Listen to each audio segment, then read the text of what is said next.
लेकिन ऐसा बहुत देखा गया है कि आजकल परिवारों में प्यार कहीं ना कहीं कम हो गया है। लोगों में उतना एक दूसरे के लिए झुकाव नहीं है, त्याग भावना नहीं है, रिस्पेक्ट नहीं है और एडजस्टमेंट कहीं ना कहीं नहीं दिखती। रिश्ते खराब हो रहे हैं, एक माता पिता के बीच में रिलेशन खराब हो रहे हैं, भाई भाई के बीच में हो रहे हैं। तो सबसे बड़ी जो समस्या है ना वो है हमारी ईगो। सबसे बड़ी प्रॉब्लम है हमारा एडजस्ट करके ना चलना। पहले क्यों रिश्ते कामयाब हो जाया करते थे? कभी गांव देहातों में पहले के टाइम में कभी नहीं सुनते थे कि रिश्ता टूट गया, खराब। देखिए पता है क्या होता है, भय बिन होए ना भई। रिश्ते में थोड़ा सा भय जब तक नहीं होगा ना, या किसी भी व्यक्ति के अंदर थोड़ा सा भय डर नहीं होगा, तो वो रिश्ते की जो मजबूती है ना उस पर नकारात्मक प्रभाव पड़ता है। अभी अगर आपका बच्चा छोटा है तो आप उस तरीके के विचारों को, गुणों को उसके मन मस्तिष्क में बैठाइए कि ये जीवन है, इसको बहुत प्रेम के साथ जीना होता है, बड़ा एडजस्ट करके जीना होता है। नमस्कार दोस्तों, मैं हूँ रुचि भैराली। द वायरल पॉडकास्ट में मैं आपका तहे दिल से बहुत बहुत स्वागत करती हूँ। दोस्तों, आपने हमारे लास्ट पॉडकास्ट को भी बहुत प्यार किया, बहुत सराहा, उसके लिए आपका बहुत बहुत धन्यवाद। आज एक बार फिर हमारे साथ हैं आदरणीय मानविंदर सिंह रावत जी।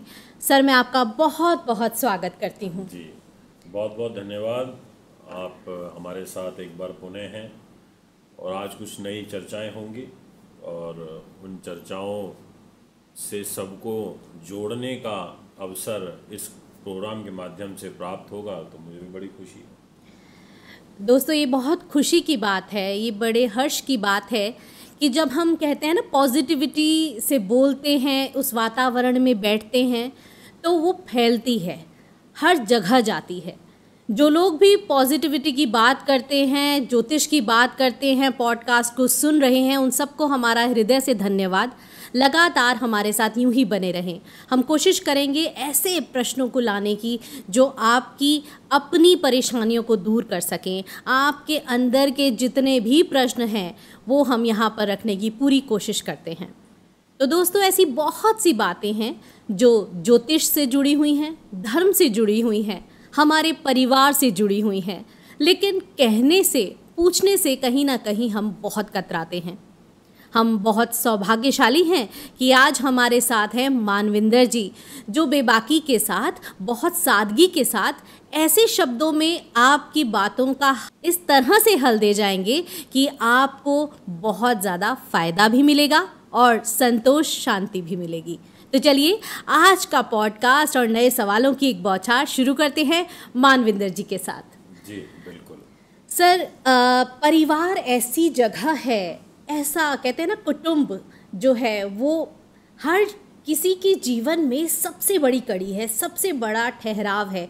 घर से हम निकलते हैं, मेहनत करते हैं, फिर दोबारा लौट कर घर आ जाते हैं और हर कोई जब भी भगवान के आगे, अपने मालिक के आगे हाथ जोड़ता है तो सबसे पहले अपने परिवार की सुख शांति चाहता है।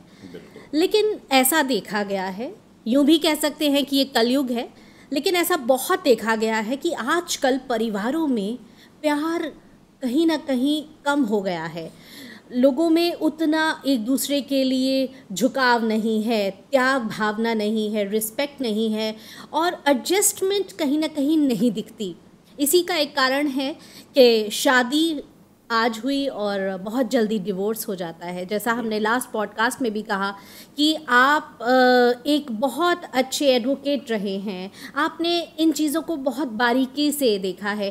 तो ज़रा दोनों दृष्टिकोणों से बताइए, ज्योतिष के हिसाब से भी और आप अपने LLB के हिसाब से भी बताएं कि क्या कारण है कि परिवार अब जुड़ नहीं पाते, तलाक बहुत जल्दी हो जाता है। बहुत अच्छा आज आपने प्रश्न रखा कि पारिवारिक असंतोष, परिवार में कलह कलेश रहना, विचारों की भिन्नता रहना, रिश्तों का बहुत जल्दी खराब हो जाना, ये एक आज की डेट में बड़ी सामान्य सी समस्या हो चुकी है। देखिए, मैं इसके दो पहलुओं पर विशेष रूप से प्रकाश डालना चाहूँगा। जी बिल्कुल। एक पहलू तो हो गया सांसारिक दृष्टिकोण से कि हम इस संसार में रह रहे हैं, और दूसरा एक इसका आध्यात्मिक पहलू भी है, एक इसका ज्योतिषीय पहलू भी है। जब हम आध्यात्मिक पहलू की, ज्योतिषीय पहलू की तरफ जाएंगे तो संस्कार उसके अंदर सम्मिलित हो जाएंगे। बिल्कुल। क्योंकि संस्कारों का एक बहुत बड़ा प्रभाव है हर परिवार में, हर एक कुल के अंदर, हर एक गोत्र के अंदर। और जब हम इस संसारिक जीवन में जीते हैं तो ईश्वर ने ना हमारे को साम दाम दंड भेद सारी नीतियां के जो गुण है वो ऑटोमेटिकली हमारे इस शरीर के अंदर इनबिल्ट किए हैं, हमारे मस्तिष्क में इनबिल्ट किए हैं। जी। रिश्ते खराब हो रहे हैं, एक माता पिता के बीच में रिलेशन खराब हो रहे हैं, भाई भाई के बीच में हो रहे हैं, तो सबसे बड़ी जो समस्या है ना वो है हमारी ईगो। सबसे बड़ी प्रॉब्लम है हमारा एडजस्ट करके ना चलना। पहले क्यों रिश्ते कामयाब हो जाया करते थे, कभी गांव देहातों में पहले के टाइम में कभी नहीं सुनते थे कि रिश्ता टूट गया, खराब हो गया।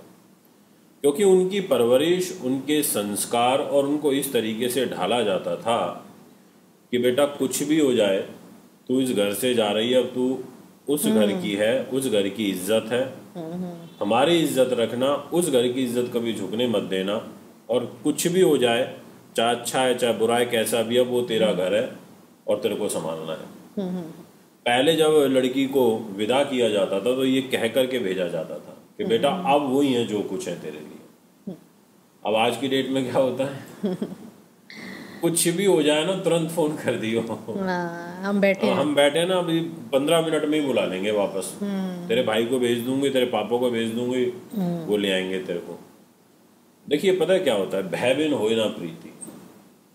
रिश्ते में थोड़ा सा भय जब तक नहीं होगा ना, या किसी भी व्यक्ति के अंदर थोड़ा सा भय डर नहीं होगा, तो वो रिश्ते की जो मजबूती है ना उस पर नकारात्मक प्रभाव पड़ता है। अब आज की डेट में क्या है, पहले से ही एक इस तरीके का मन मस्तिष्क में विचार डाल दिया जाता है कि वो कन्या बहुत फ्री हो जाती है, उसको लगता है चल कोई भी बात है, कोई दिक्कत नहीं है, बैठे तो है ना, सब संभाल लेंगे।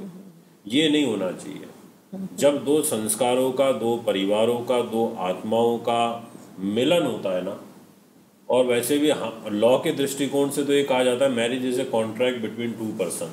ट्रू। ठीक है ना, वो तो लॉ तो यही कहती है कि ये कॉन्ट्रैक्ट है।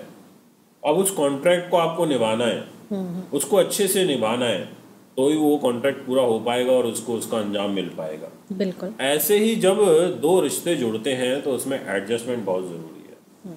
आपके अंदर बहुत गुस्सा है तो मैं थोड़ा झुक जाऊं तो रिश्ता चल जाएगा, मेरे अंदर बहुत गुस्सा है तो थोड़ा सा आप झुक जाओ, रिश्ता चल जाएगा। अब दोनों ही ईगो में रहें, दोनों ही अहम में रहें, तो एक पति पत्नी का ही क्या रिश्ता, परिवार भी बिखर जाते हैं।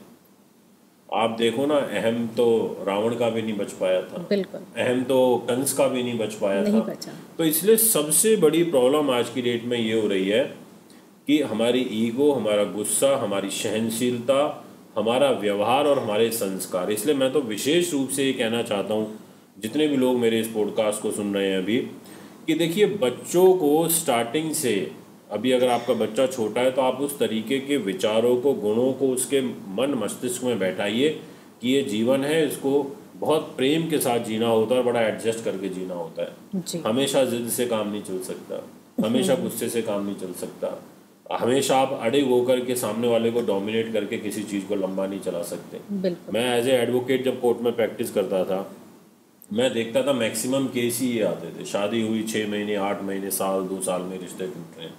और रीज़न क्या है? रीज़न ये छोटे छोटे इश्यूज होते हैं कि आपस में बन नहीं रही है, उसने ऐसे कह दिया, इसने ऐसे कह दिया। यानी कि हमारा ये जो मन, ये जो मस्तिष्क है, ये इतना ब्रॉड है, इतना बड़ा है, अगर इसको हम बड़ा बनाएंगे तो ये बड़ा सोचेगा।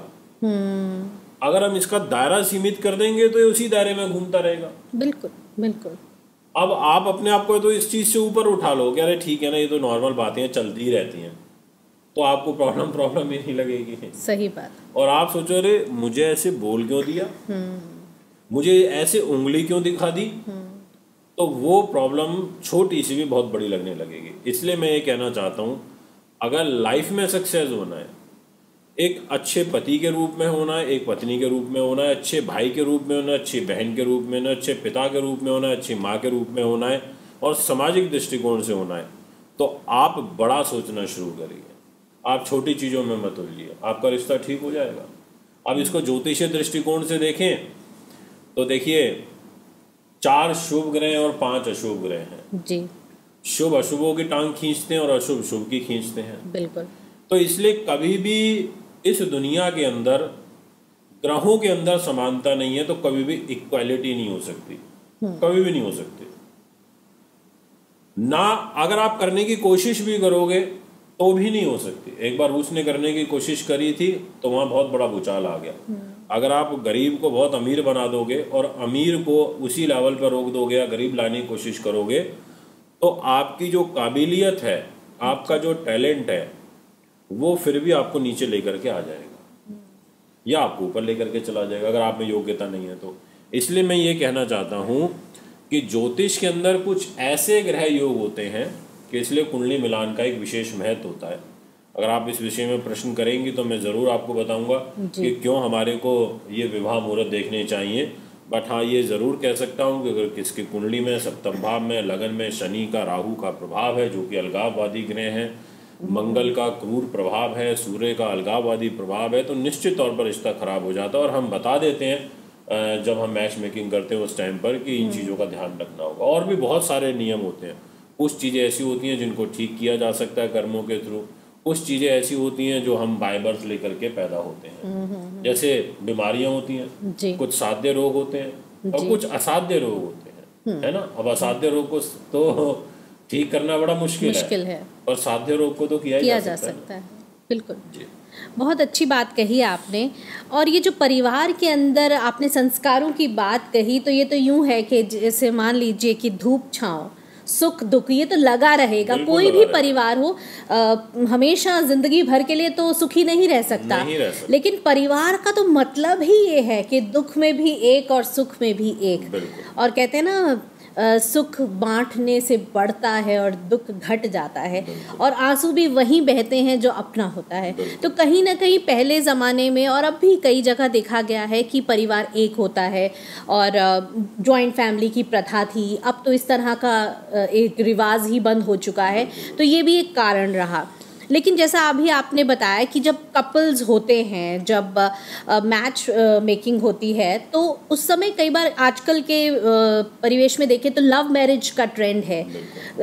युवा इस बात को मानते ही नहीं है कि बस प्यार हुआ, we are made for each other, और या तो चर्च में चले गए या मंदिर चले गए, पंडित जी से कहा शादी कर ली, या वो भी नहीं किया, रजिस्टर्ड मैरिज कर ली, और बाद में कुछ समय बाद वही जिससे प्यार हुआ 4 साल 3 साल निकालने भी मुश्किल हो गए और पता लगा कि अब डिवोर्स की नौबत आ गई है।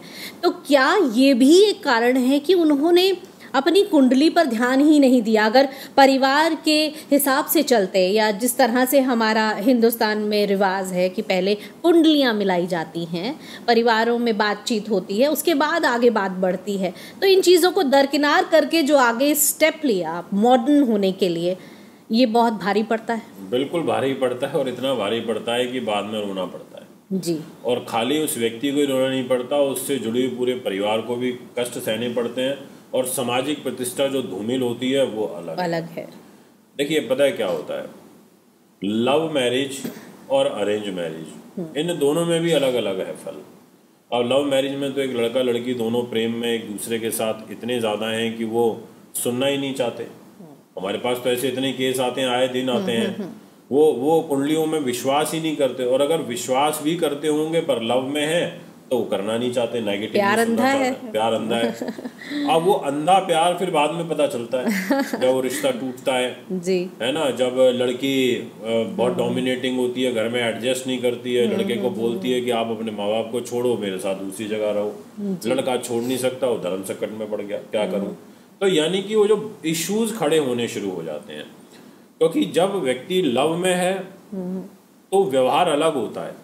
वो मिल रहा है हफ्ते में एक बार, महीने में एक बार मिल रहा है, 15 दिन में मिल रहा है, घूम रहे हैं, फिर रहे हैं, उस समय जिम्मेदारियों नहीं होती है ना।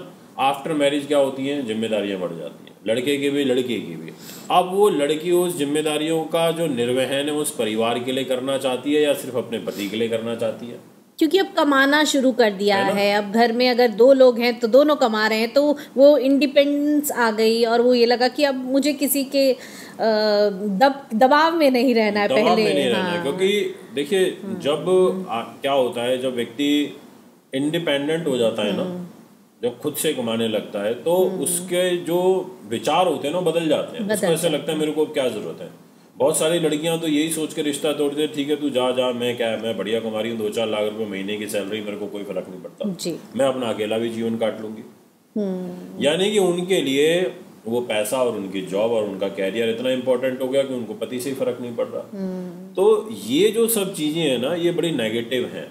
ये समाज के अंदर इस प्रकार के जो विचार पनप रहे हैं, इन विचारों के कारण भी आगे रिश्तों में दिक्कतें आ रही हैं। अब आज की डेट में तो लोग कॉमन बोल देते हैं, अच्छा उसका रिश्ता टूट गया है, कोई बात नहीं, तो कॉमन है, उसका भी तो टूटा था, कॉमन हो गया। मतलब लोगों ने ऐसे सोच लिया। अगर आप इस विचार को अपने घर में, अपने मन में, अपनी बुद्धि में अगर रख रहे हैं तो ये भी नेगेटिव है।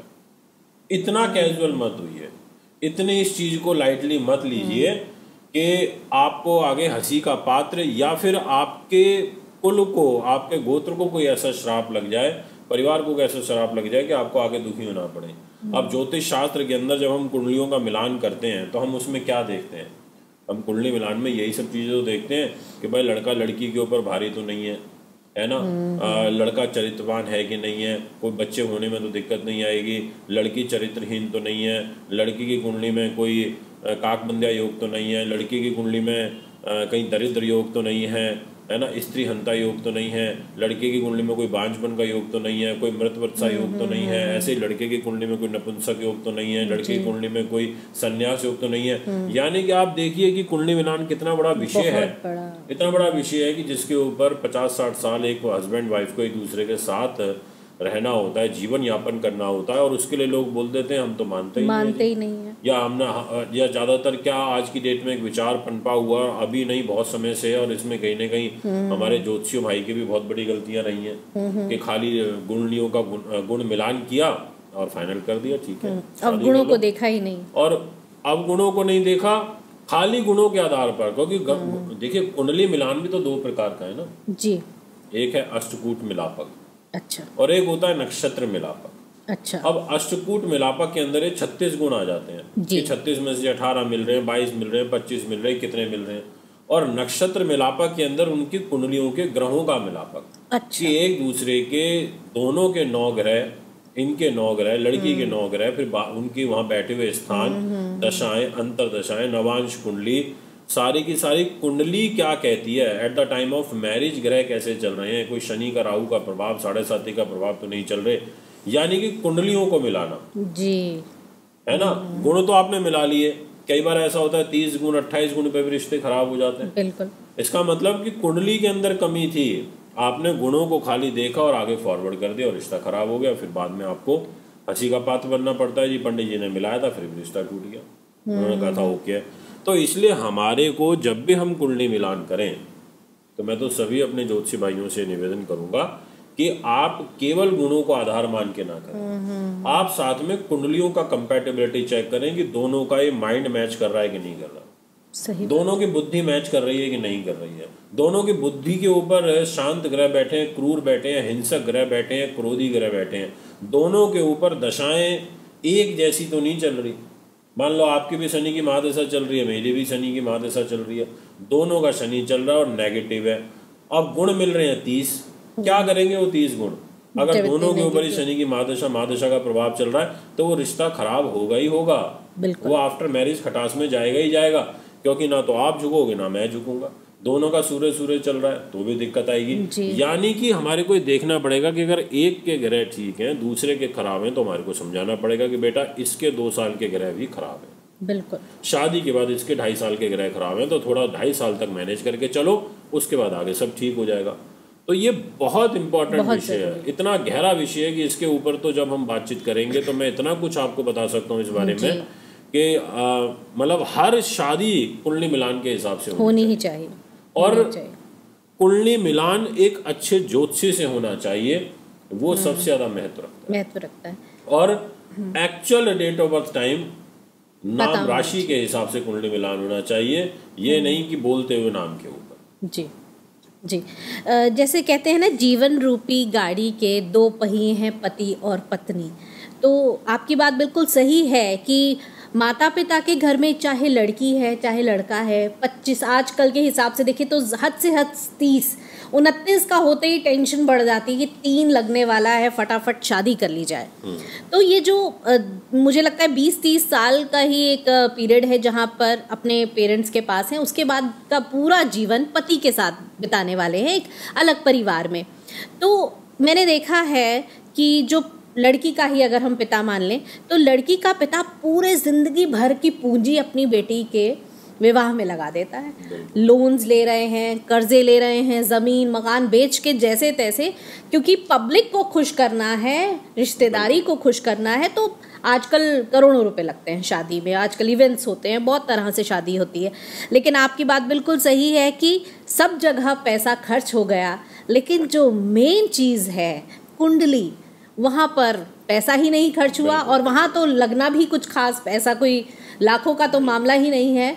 और आप अगर सही ज्योतिषी के पास जाएं, कुंडलियों को मिलाएं, तो एक बहुत अच्छा मिलाप हो सकता है, एक अच्छा जीवन, एक अच्छा कपल बन सकते हैं। नहीं तो बहुत सारी दिक्कतें आएंगी और उन्हें ये शादी में 50 लाख रुपए खर्च कर देंगे, पर पंडित जी को नहीं देना, 3100 रुपए देने में 10 बार अरे पंडित जी इतने थोड़ी, अरे पंडित जी को आप लाइटली ले रहे हैं, आप ज्योतिष शास्त्र को लाइटली ले रहे हैं, आप कुंडली मिलान को लाइटली ले रहे हैं।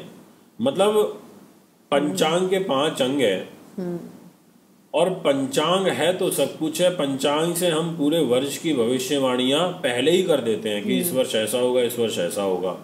हमारे ऋषि मुनियों ने पहले ही सब कुछ लिख दिया। हमारे 100 साल के पंचांग में अभी से लिखा है कि होली दिवाली अब आगे आने वाले सालों में कब बनेगी। साइंस तो रिसर्च ही कर रही है और लोग कहते हैं पंडित जी अरे नहीं इतने नहीं।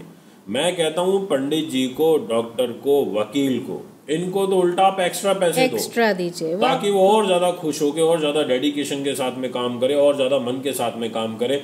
अब आपको उनका आशीर्वाद लेना या पैसा देखना, तो इसलिए ये भी एक बड़ा गलत है। मैं आज की डेट में पंडित जी कोई नहीं इतना कर लो, ये चीज नहीं होनी चाहिए। और अगर शुरू में कहते हैं ना उपाय कर लिया जाए तो बाद में चक्कर नहीं काटने पड़ेंगे। देखिए बिल्कुल है बिल्कुल है। मैंने एक बार कुंडली मिलान करा, मैंने करीब 22 से 23 कुंडलियां रिजेक्ट करी एक लड़की की। अच्छा जी। और उसके घर वाले मुझसे ही दुखी हो गए। क्यों कर रहे हैं? वो बोलने लगे कि आपको इतनी कुंडली दिखा लिया, आपने सब सारी रिजेक्ट कर देते हो। मैंने क्या कर देता हूँ। उसके बाद मैंने जो ये कुंडली मिलाई वो इतनी अच्छी कुंडली मिली।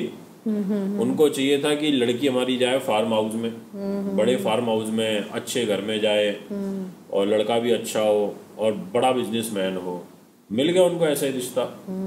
उसके साथ जाकर उसके मिल गए, कुंडली मिलाई, बता दिया, बड़ी खुश है आज की डेट में। वो परिवार आते हैं बताते हैं मेरे को। तो कई बार क्या होता है कि जो धैर्य होता है ना, ये व्यक्ति की सबसे बड़ी परीक्षा होती है, सबसे बड़ी। आप विपरीत समय में धैर्य से काम ले लो ना, जब आपका बैड फेज चल रहा हो, तो आप ऐसे समझ लो आपसे बड़ा सज्जन पुरुष कोई नहीं है। और आप उसी धैर्य को खो बैठो, आपके ऊपर पहाड़ टूट जाए और आप खुद और नुकसान कर लोगे बिल्कुल गलत डिसीजन लेके। इसीलिए कहते हैं हमारे बड़े ऋषि मुनि संत महात्मा कि जब विपरीत समय हो ना तो शांत हो जाओ, चुपचाप बैठ जाओ और बस उसको वॉच करो और वक्त की नजाकत को समझो और उसके हिसाब से डिसीजन लो। कर्म तो करना ही पड़ेगा पर आनंद फानन में नहीं, जल्दबाजी में नहीं, धैर्य। इसलिए कुंडली मिलान भी धैर्य से करो, शांति से करो, प्यार से करो, टाइम लेकर के करो। और ये आजकल जो कंप्यूटर पर जो फटाफट हो जाता है 5 मिनट में मैच मेकिंग किया, इतने गुण मिल रहे हैं, वो आधार मान के मत करो। ये कंप्यूटर तो अब आए हैं, हमारी कैलकुलेशन तो सदियों से चली आ रही है। ये कंप्यूटर तो फेल भी हो सकते हैं, बिल्कुल इनकी गणित फेल हो सकती है। मानव नहीं तो बनाया, मनुष्य नहीं तो बनाया, पर मनुष्य से बड़ा दिमाग, उससे बड़ी कैलकुलेशन तो किसी की नहीं है ना। तो इसलिए तसल्ली से करो। वेस्टर्न कल्चर की तरफ हम इतना घुल मिल गए कि अपनी जो संस्कृति है, अपनी जो सभ्यता है, उसको भूलते जा रहे हैं।